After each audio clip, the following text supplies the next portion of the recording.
Assalamualaikum warahmatullahi wabarakatuh. Saya Asna dari kelas 12 IPA 1. Di sini saya akan menjelaskan tentang makna beriman kepada hari akhir serta periode-periode hari akhir.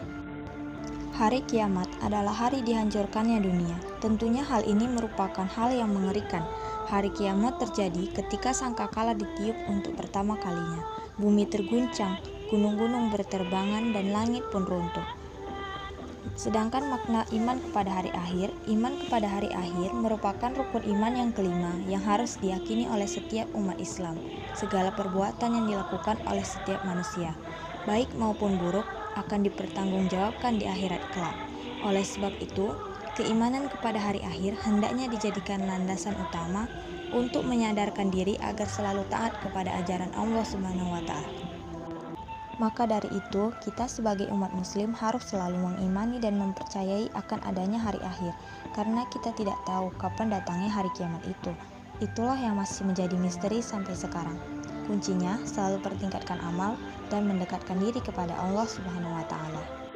Selanjutnya, saya akan menjelaskan tentang periode-periode hari akhir. Mengenal periode hari akhir.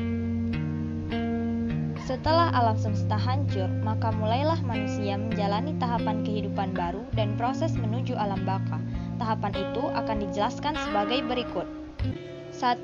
Yaumul Ba'ats adalah hari kebangkitan, yakni proses dibangkitkannya seluruh makhluk dari alam kubur. Bismillahirrahmanirrahim. Yauma yab'atsuhumullahu jami'an fayunabbi'uhum bima 'amilu. Yang artinya, pada hari ketika mereka dibangkitkan Allah semuanya, lalu diberitakannya kepada mereka apa yang telah mereka kerjakan. Quran Surah Al-Mujadalah ayat 6. 2. Yaumul Hasyr, yaitu hari berkumpulnya manusia setelah dibangkitkan dari kuburnya. Kemudian manusia digiring ke tempat yang luas, yaitu pada mahsyar.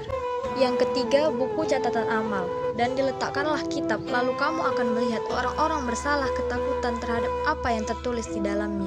Dan mereka berkata, aduhai celaka kami, kitab apakah ini yang tidak meninggalkan yang kecil dan tidak pula yang besar, melainkan ia mencatat semuanya.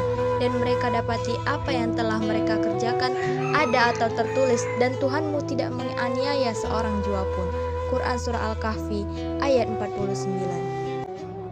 Yang keempat, Yaumul Hisab dan Mizan adalah hari ketika Allah Subhanahu wa Ta'ala memperlihatkan semua amalan di akhirat untuk dihisab, yaitu pada hari ketika lidah mereka bersaksi tentang perkataan batil yang mereka ucapkan, serta tangan dan kaki mereka menjadi saksi atas mereka terhadap apa yang dahulu mereka kerjakan.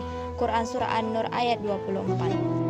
Tahapan selanjutnya adalah mizan, yakni timbangan yang adil berisi kebajikan dan kejahatan yang telah diperbuat setiap manusia. Yang kelima, as-sirat adalah jembatan yang terbentang di atas neraka menuju surga. Mudah atau sulitnya melewati sirat itu tergantung kepada amal setiap manusia. Rasulullah Shallallahu Alaihi Wasallam bersabda, terbentanglah jembatan sirat itu di antara dua tepi neraka jahanam. Hadis riwayat Muslim. 6. Yaumul Jaza atau hari pembalasan amal, seperti yang sudah diterangkan dalam Al-Quran. Bismillahirrahmanirrahim. Al-yawma tujza kullu nafsim bima kasabat la zulma al-yawm innallaha sari'ul hisab. Artinya, pada hari ini tiap-tiap jiwa diberi balasan dengan apa yang diusahakannya. Tidak ada yang dirugikan pada hari ini. Sesungguhnya Allah amat cepat hisabnya. Quran Surah Al-Mu'min ayat 17. Selanjutnya, beberapa bukti lain yang menerangkan mengenai suatu hari pembalasan seperti yang dijelaskan dalam firman Allah dari surat Al-Zalzalah ayat 1 hingga 8. 7. Balasan perbuatan baik dengan surga. Maka orang itu berada dalam kehidupan yang diridhoi, dalam surga yang tinggi, buah-buahan yang dekat. Kepada mereka dikatakan, makan dan minumlah dengan nikmat karena amal yang telah kamu kerjakan pada hari-hari yang telah lalu. Quran Surah Al-Haqqah ayat 21 sampai ayat 24. Yang terakhir, 8. Balasan perbuatan buruk dengan neraka.